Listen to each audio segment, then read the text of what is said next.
만나서 반갑습니다. 저는 수학을 가르치는 한정윤입니다. 자, 여러분 일단 7월 학평 보느라 정말 고생 많으셨습니다. 시험이 늘 그렇듯 이번에 좀 봤는데 하는 친구들도 있을 것이고 이번에 왜 이렇게 봤지 하는 친구들도 있을 거예요. 근데 한 가지 공통점은 모두에게 이번 시험은 수능이 아니었다. 운이 좋아서 잘 봤든 실력이 좋아서 잘 봤든 내가 그날 컨디션이 안 좋았든 그거는 이제 우리 손을 떠났고 우리가 그럼 이 7월 학평을 어떻게 제대로 공부를 해야 되냐 그리고 앞으로는 어떻게 공부를 하는 게 좋겠느냐 이거를 설정하는 게 더 중요하지 않을까라는 생각이 들어요.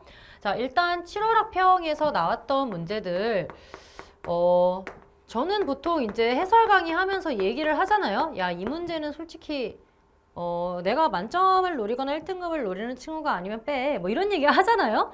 7월 학평에 있는 문제들은 30문제를 다 보셔야 됩니다. 사실은 빼야 될 법한 아주 어려운 그런 문제 없었고 아주 지저분한 그런 문제도 없었고 그래서 일단 7월 학평은 모든 문제를 검토를 해보셔야 되겠고 여러분들이 다시 한 번씩 푸시면서 틀린 게 있다면 그 비슷한 문제들까지 다시 한번 보는 그런 공부를 하셔야 될 것 같고 우리가 이제 어려운 문제에 대한 얘기를 잠깐 해보자면 어려운 문제는요. 굉장히 많은 정보를 주고 그 정보를 잘 조합해서 여러분들이 새로운 식을 만들거나 그래프를 그려내거나 이런 상황이 올 거예요. 이제 여러분들이 어려운 문제를 풀고 복잡한 문제를 풀 때 긴장은 하겠지만 우리가 어떤 스스로의 행동에 대한 룰이 좀 있어야 될 것 같아. 일단 한 줄 한 줄 읽으면서 그 한 줄 한 줄마다 의미하는 것들 뭐 만약에 이게 증가하는 함수, 역함수 뭐 이런 얘기가 나오면 F'X가 0보다 크거나 같다. 당연히 옆에 써놓으셔야 되는 거고 또 지나가서 그 다음 줄을 해석했을 때 여기 뭔가 내용이 나오면 여기서 나올 수 있는 정보는 뭐랑 뭐 그러니까 어떤 한 줄이 있을 때 이걸 바로 여기다가 정리하고 이거에 대한 내용은 또 이런 것들을 우리가 알 수 있겠구나 정리를 또 해놓고 이런 식으로 한 줄 한 줄 꼼꼼히 읽는 연습을 좀 하셔야 될 것 같아요. 물론 옛날에는 막 한 세 줄을 왕창 읽어도 뭔 소린지 하나도 모르는 그런 문제도 있을 때도 있었지. 근데 요즘은 그래도 이렇게 읽으면 이거는 미분부터 해봐야 되겠구나. 얘는 정정함이니까 미분부터 시작해야 되고 그 다음에 여기서 찾아야 될 거는 뭐고 그 다음 줄에서 얘기하는 거는 뭐고 이런 식으로 끊어 읽었을 때 적어도 이런 식으로 몇 개씩은 정보가 나온단 말이에요. 자, 두 번째, 그럼 정보가 나왔으면 우리가 또 어떤 실수를 하냐면 이용을 못하는 거야. 너무 정보가 많고 나는 정신이 없고 막 이런 상황이니까 잘 이용을 못해요. 그래서 정보들이 나오면 여러분들 샤프밖에 못 쓰잖아요. 시험 때. 똑같이 보셔야 돼요. 계속. 그냥 연습으로 볼 때도 똑같이 모의고사 프린트 풀 때도 똑같이 그냥 샤프 하나 가지고 중요한 정보가 있으면 이렇게 미리미리 체크를 해놓으세요. 그래봤자 많아야 정말 많아야 대여섯 개야. 근데 그걸 추리고 나면 뭐 세네 개, 두세 개로 추려질 거예요. 그럼 그걸 가지고 이제 한 뭐 두 개, 세 개씩 정보를 가지고 또는 이제 문제에서 나온 최고차항의 개수 뭐 이런 거를 가지고 이렇게 두 개는 식을 만들고 그 다음 이 식에서 미지수들이 있을 때는 여기서 나온 추가 정보로 이걸 가지고 이제 식을 완벽하게 완성을 시키고 뭐 이런 상황이 되는 것들은 뻔하단 말이야. 그러니까 우리가 잘해야 되는 건 한 줄 한 줄 끊어 읽는 거. 왜냐면 왕창 보면 너무 어렵게 생긴 거예요. 근데 그냥 한 줄 한 줄 이렇게 가리고 읽어봤을 때는 그래도 꽤 우리가 한 큐를 제대로 봤다면 그래도 문제 해석할 수 있고 찾아낼 정보들을 웬만큼 가져갈 수 있습니다. 우리가 푸는 문제는요. 나오는 정보를 100%다 이용해야 답이 나올 거거든. 그러니 한 줄 한 줄 읽으면서 이렇게 찾아내시고 체크하는 연습을 계속 하셔야 이제 어려운 문제를 좀 잘 푸실 수 있을 거예요. 그리고 도형 문제. 사실 도형 문제가 어렵지 않았는데 못 풀었다면 여러분 이번에 원이 막 이렇게 겹쳐가지고 뭔가 어렵게 생겼었잖아. 근데 어차피 원 있으면 왜 저번? 그러면 사인 법칙? 만약에 세변이 나오면 코사인 법칙? 막 이게 어차피 정해져 있는 거 아니에요? 그러면 우리 당연히 그림을 보고 쫄았더라도 해봐야 되는 건 위에 있는 내용을 그림에다 옮긴다야. 그러면 항상 도형 풀 때 조심해야 될 건 그림에다가 내용을 다 쓴다라는 거지. 여기다가 내용을 다 입혀봐야죠. 안 그러면 내용 보고 그림 보고 내용 보고 그림 보고 이거를 계속 해야 되는데 잘 안 하다. 근데 각 표시하고 마주보는 변 표시에 몇인지 나오고 각하고 마주보는 변 나오자마자 사인 법칙 나오잖아. 이거는 우리한테 그냥 그림에만 써 있어도 훨씬 쉬웠을 문제란 말이야. 근데 그거를 문제만 보고 어렵다고 느끼고 아무것도 안 하시면 안 돼요.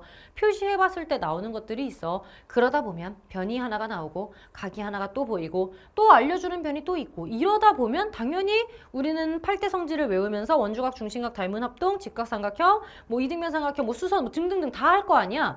하다 보면 그 안에 무조건 나올 거란 말이죠. 그러면 도형은 풀려요. 그러니까 처음에 내가 잘 안 보이더라도 일단 쫄지 말고 이거 표시하고 넘어가시면 되잖아요. 무조건 표시하고 생각을 해보자라는 게 두 번째. 자, 그래서 이번에 이제 7월학평을 보셨을 때 조금 아쉬운 친구들이 있다면 그 문제를 잘 살펴보시고 추가로 이제 앞으로 여러분 7월부터 10월까지는 계속 복습에다가 추가로 우리 한큐 미니모이나 투게더백을 풀면서 새로운 문제를 풀게 될 거예요. 자, 여러분들이 새로운 문제를 풀어나가야 뭔가 공부를 하는 느낌이 들겠는 건 알겠는데 그건 당연한 건데 여러분 제가 항상 강조하는 복습 꼭 하셔야 돼요. 근데 이제 여러분 느끼기에 아, 나 이제 한 큐를 하도 봐가지고 몇 페이지에 뭐가 있는지도 알아. 막 이런 상황이 됐어. 그러면 여러분 봐봐. 이런 걸 한번 해보세요. 7월평을 봤는데 내가 지금 뭐 틀린 문제가 있어. 그러면 우리가 이제 공부를 했다면 뭐가 되냐면 아, 이 문제는 수2에 뭐 3단원에 정정함 쪽에서 나오는 문제야. 이런 게 보일 거란 말이죠. 그게 안 보이시면 안 돼요. 그럼 공부를 제대로 한 게 아니지. 그런 게 보이면 그 문제를 틀렸으면 정정함 쪽을 가보는 거야. 그럼 한 20문제 있거든요? 한 20문제 있어. 그럼 그 안에서 분명히 비슷한 느낌의 문제들이 존재해요. 그러면 우리가 이 문제를 분명히 풀었던 건데 못 풀었다는 얘기거든? 그러면 이 문제와 연관된 그 부분의 문제들을 다시 한번 싹 풀어보면서 그럼 뭐가 느껴지냐면 이거 이때 이렇게 풀었었네. 이거 했던 문제네. 이런 걸 자꾸 생각을 하게 돼. 그러면 요런 게 비슷한 포인트들의 문제구나 라는 거를 다시 한번 점검하면서 묶는 거야. 머릿속에서. 이런 문제 나오면 다 이렇게 푸네 라고 묶을 수 있어요. 그래서 내가 문제를 한 큐에 모아놓은 거잖아. 이 문제 비슷한 것들 한꺼번에 풀어보시라고. 비슷한 문제 나오면 다 이렇게 풀게 돼 있다라는 걸 보여주려고 문제 배열을 그렇게 한 거니까 다시 찾아가서 한 큐의 일부를 다시 한번 보시는 걸 추천을 해요. 자, 그리고 이제 우리가 한 3달 정도 남은 상황에서 여러분들이 복습을 하고 싶다라고 한다면 내가 추천하는 바는 21년에 시행한 것부터 23년, 이제 24년까지 포함해서 24년 시행한 것까지 우리 이거는 평가원 문제 있죠. 6월, 9월 모의고사, 6월, 9월 수능 평가원 문제 3개만 해서 일주일에 하나씩만 풀어봐도 좋을 것 같아요.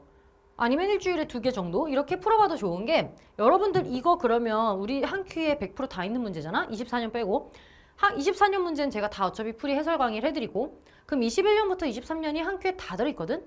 그럼 여러분 이걸 공부를 하셨으면 이거 만점 나와야 돼요. 100점이 계속 나와야 돼. 나올까?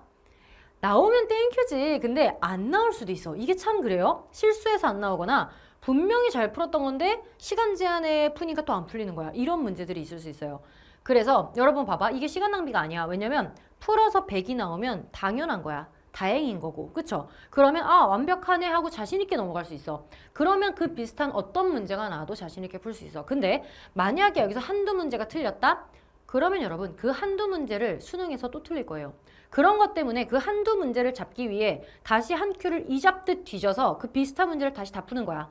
마찬가지로 이 7월학평을 그렇게 봤듯이 요 정도 기간의 문제들만 최근이니까요. 요 정도 기간에 시행한 문제들 6월, 9월 수능 문제 이렇게만 해서 다시 한번 프린트 뽑아서 보세요. 평가원 들어가면 다 기출 나오잖아. 그거를 우리 교재에 물론 다 있지만 책 사지 말고 그냥 프린트를 풀라는 거야. 그 시험지를 그대로 풀라는 거야. 시험지를 받아서 풀어보세요. 시간 딱 100분 재고 아니면 OMR 빼고 95분 재고 풀어보세요. 풀어보시면 여러분들이 다 맞으면 땡큐, 틀린 게 있으면 무조건 복습 다시 해야 되는 겁니다. 그렇게 공부를 했는데도 틀린 게 있다? 당연히 복습하셔야 되는 부분이죠. 그러니까 스스로 셀프 체크할 수 있는 되게 좋은 방법이기 때문에 추가로 우리가 어차피 한 큐 미니모이를 풀든 투게더백을 풀든 계속 새로운 문제, 엔제는 풀고 있잖아요. 투게더백이 엔제니까 아니면 추가로 다른 엔제를 더 푸시든 어차피 여러분들이 새로운 문제는 계속 풀되 그냥 일주일에 한두 개씩 정도만이라도 시험 보는 느낌으로 풀어보시면 도움이 될 겁니다. 시험 보는 느낌 되지? 그냥 그 긴장감 계속 유지할 수 있고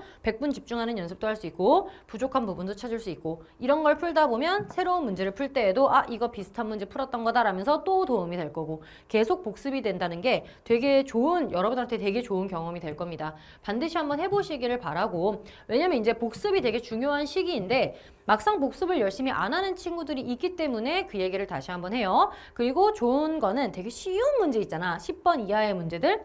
연습 안 하면 거기서 또 이상하게 틀려. 그래서 그냥 연습한다 생각하시고 복습을 이렇게 한번 해보시면 좋겠습니다. 그러니까 7월부터 여러분들이 문제만 뒤집다 푼다 알겠고 근데 그것 때문에 혹시라도 복습에 소홀할까 봐 제가 다시 한번 주의를 해서 말씀을 드려요. 이거는 주의해야 될 점이고 병행하시는 게 굉장히 중요하다라고 말씀을 드립니다. 아시겠죠? 자, 어쨌건 7월 학평 보느라 고생 많으셨고요. 우리 9월까지 또 열심히 달리고 수능까지 열심히 달려서 더 좋은 결과가 있기를 바라겠습니다.